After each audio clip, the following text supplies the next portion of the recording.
Hello friends, कैसे हैं आप सब लोग। एक बार आपका फिर से स्वागत करते हैं हमारे यूट्यूब चैनल स्टॉक्स आइडियाज़ में। और आज हम फ्रेंड्स एक नई सीरीज़ शुरू करने वाले हैं, क्योंकि बहुत सारे लोगों के हमारे पास मैसेजेस थे, रिक्वेस्ट थी कि सर आप निफ्टी की एनालिसिस एक बार करिएगा कि उसमें हम चार्ट को कैसे रीड करें और कैसे नहीं करें। तो फिर मैंने सोचा कि चलो हम एक नई सीरीज़ स्टार्ट करते हैं। तो हम इसमें सबसे पहले तो हम देख लेते हैं कि इस ओवरऑल निफ्टी में क्या चल रहा है, लॉन्ग टर्म या शॉर्ट टर्म में क्या होने वाला है, इसकी एक एनालिसिस करते हैं। तो ये हमारा वीकली का चार्ट ओपन हुआ है फ्रेंड्स, और इस वीकली के चार्ट में हम देखेंगे कि ये जो आप पॉइंट यहाँ पे नोटिस कर रहे होंगे, ये वाला जो डिमांड जोन था वीकली का, इस वाले डिमांड जोन से इस बार निफ्टी यहाँ पे आया था और टच करने के बाद एक अच्छी खासी रैली दी हुई थी, बट इस रैली को सस्टेन नहीं किया, नया लाइफ टाइम हाई नहीं लगाया और वापस से वहीं से आ रहा है वापस। तो अभी की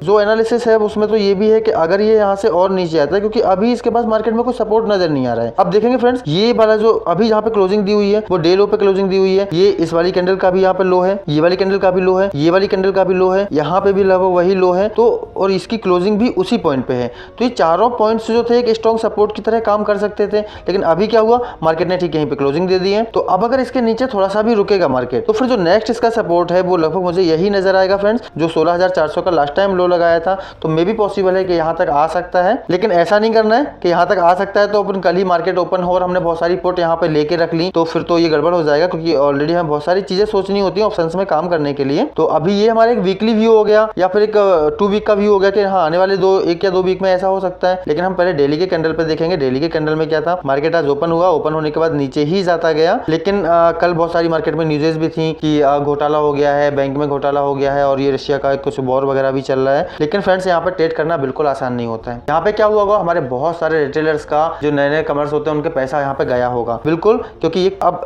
होता क्या है, क्योंकि सबसे मैं आपको दिखा देता हूँ, मार्केट ने गैप डाउन ओपन दिया। ये 15 मिनट की पहली कैंडल है, 5 मिनट की, इस पे तो कोई ट्रेड होगी नहीं, ऑब्वियसली नहीं कर पाते हैं। इसके बाद क्या हुआ होगा, मार्केट ने ये रेड कैंडल बनाई, हमने इस जगह आके बहुत सारे पुट ले लिए होंगे लोगों ने। पुट लेने के बाद क्या हुआ, मार्केट ने ऊपर गया, ऊपर जाकर फिर से हल्का सा नीचे, सबको लगा होगा कि हाँ यार अब तो ये पक्का और गिरेगा, बट मार्केट नहीं गिरा, ये ऊपर गया। के यहाँ पे पुट का लॉस कराया होगा, जब सब लोग निकल गए होंगे यहाँ से, निकलने के बाद फिर मार्केट ने धीरे धीरे आके एक अच्छी खासी रैली दी है और मार्केट में लास्ट में हमें यही दुख हो रहा होगा कि यार हमने गलती कर दी, काश हम इस पुट को रखे रहते तो यार हमारा इतना अच्छा प्रॉफिट हो गया होता। यही होता है ना मार्केट में फ्रेंड्स, कि जब हम निकाल देते हैं तब वो चीजें बढ़ जाती हैं, और जब हम रखे रहते हैं तब तक वो बढ़ती नहीं है, हमें लॉस देती हैं। तो ये एक मार्केट की साइकोलॉजी होती है। ऑप्शंस में काम करने के लिए सबसे पहले हमें जो चेंज करना है वो है हमारी साइकोलॉजी। तो अगर आप मार्केट में साइकोलॉजी को चेंज नहीं करोगे, ऑप्शंस में काम करना बहुत ज्यादा टफ हो जाएगा। सबसे पहले तो हम इस चीज को समझते हैं कि मार्केट में काम कैसे होता है। मतलब अगर आज के दिन का मार्केट था, गैप डाउन मार्केट खुला हुआ था, तो सबसे पहले हमें यहाँ पे कोई पुट नहीं लेनी थी, क्योंकि गैप डाउन होने के बाद थोड़ा सा रिट्रेस करेगा,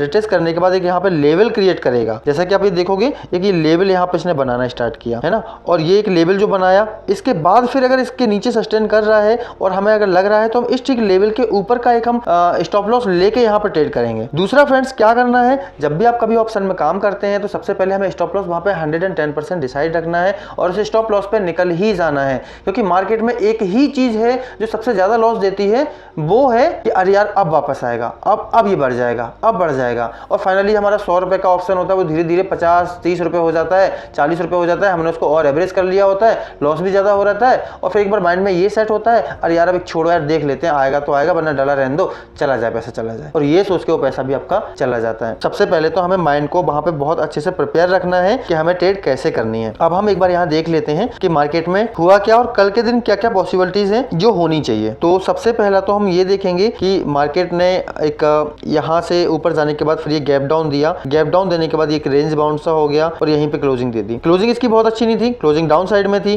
तो ऑब्वियसली मार्केट को गैप डाउन ही खुलना था।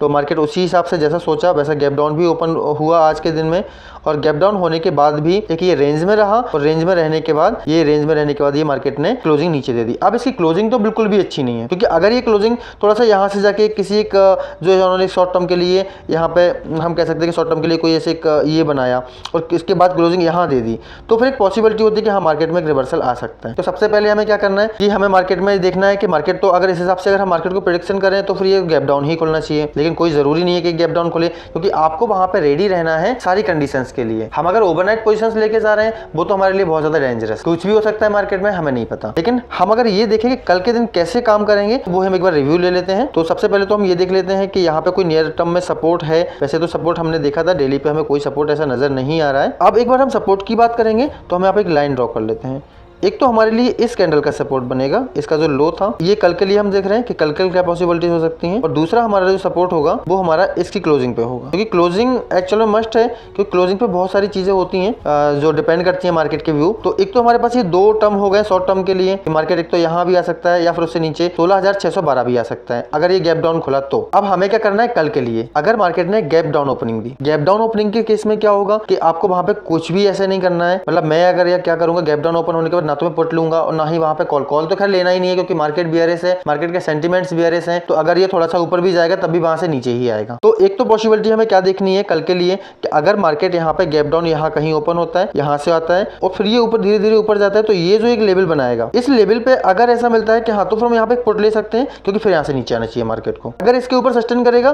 कोई बात नहीं, हमारा जो भी लॉस होगा 10 पॉइंट का 5 पॉइंट का हम वहां पे निकल जाएंगे, फिर हम दूसरी अपॉर्चुनिटी देखेंगे, लेकिन वहां पे कॉल नहीं लेनी है क्योंकि मार्केट हमारा वियरेस है। एक तो हमारे पास ये ट्रेड हो गई कि अगर ऐसा होता है तो क्या करना है। दूसरा, अगर मार्केट गैप अप खोलता है तो गैप अप के केस में क्या होगा, गैप अप के केस में हमें यहाँ पे एक लेवल देखना है। एक तो ये लेवल हमारे लिए बनेगा, ये वाला लेवल, या फिर इसका डे हाई कह लो, मतलब एक ये रेंज यहाँ पे बनानी पड़ेगी हमें। मैं एक बार बना देता हूँ इसको। ओके, अगर हमें गैप अप खुला और अगर इस रेंज में आके मार्केट ने हिट किया, सपोज करो मार्केट यहाँ कहीं खुला, यहाँ कहीं खुलने के बाद इसको हिट किया, तो हम इस वाले को एक रेजिस्टेंस के तौर पे देखेंगे और हम यहाँ पे एक बार फिर से पुट लेने की कोशिश करेंगे। हमने यहाँ पे पुट ली, कोई दिक्कत नहीं, अगर मार्केट वहां से नीचे आएगा जिसकी प्रोबेबिलिटी हाई है, हमारा स्टॉक चल जाएगा, हमें प्रॉफिट हो जाएगा। अगर इसके ऊपर मार्केट निकलता है तो नेक्स्ट पॉसिबिलिटी है कि इस गैप को फिल करे, हमें वहां पे इनिशियली निकल जाना है, हमें वहां नहीं सोचना है कि अब ये नीचे आएगा या अब ये नीचे आएगा, क्योंकि फ्रेंड्स यही होप हमें सबसे ज्यादा बर्बाद करती है मार्केट में। तो एक तो हमारे लिए ये मार्केट में ट्रेड बनती है, कल क्या होने वाला है इसके हिसाब से। दूसरी ट्रेड हमें देखेंगे कि अगर मार्केट, मतलब ये हमारा गैप अप का सिनेरियो हो गया, ये हमारा गैप डाउन का सिनेरियो था, गैप डाउन खुलने के बाद अगर मार्केट ऊपर जाता है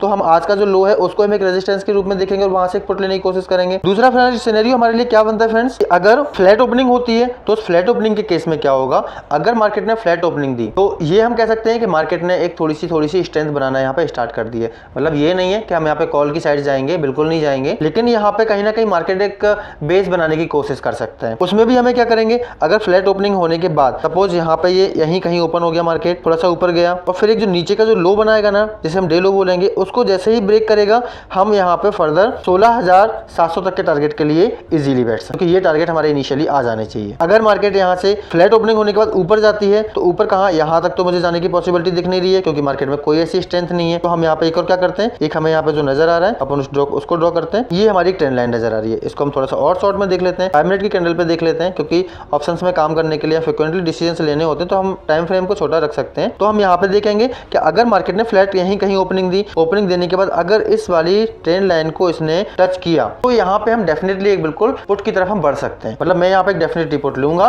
लेकिन strictly with stop loss. Stop loss हमारा क्या होगा, ये वाला जो ग्रीन एरिया यहाँ पे मार्क है यही हमारा स्टॉप लॉस होगा, क्योंकि अगर आपको स्टॉप लॉस बड़ा लग रहा है तो हम इसके लिए और क्या कर सकते हैं कि अगर इस ट्रेंड लाइन को क्लोजिंग के साथ अगर हमारी 5 मिनट की कैंडल क्लोजिंग दे देती है इसके ऊपर, तब भी हम वहां से निकल सकते हैं, क्योंकि ये हमारा एक कॉन्सेप्ट होना चाहिए कि हमें यहाँ पे अगर निकलना है तो निकलना ही है, हमें अगर ट्रेड में रहना है तो जब तक हमारे टारगेट से नहीं आ रहे हैं तो हमें वहां तक बैठना है। क्योंकि अगर ये साइकोलॉजी हम बना लेंगे, हम कुछ भी करें, बाइंग करें, सेलिंग करें, हम ज्यादातर हमेशा प्रॉफिटेबल रहेंगे। तो ओके फ्रेंड्स, ये हमारा छोटा सा रिव्यू था और हमने आज पहले दिन में रिक्वेस्ट पे यहाँ पे बनाया है। आप लोग यहाँ पे बताइएगा कैसा लगा और मार्केट में कल क्या होता है। हम एक बार फिर से इसको रिव्यू करेंगे और इसके बाद फिर मैं इस पे और थोड़ा सा देखूंगा कि और क्या क्या ज्यादा अच्छे से इसमें हम रिव्यू कर सकते हैं कल के लिए मार्केट में। तो ओके फ्रेंड्स, थैंक्स, हम लोग मिलते हैं फिर से। बाय बाय, टाटा, जय हिंद।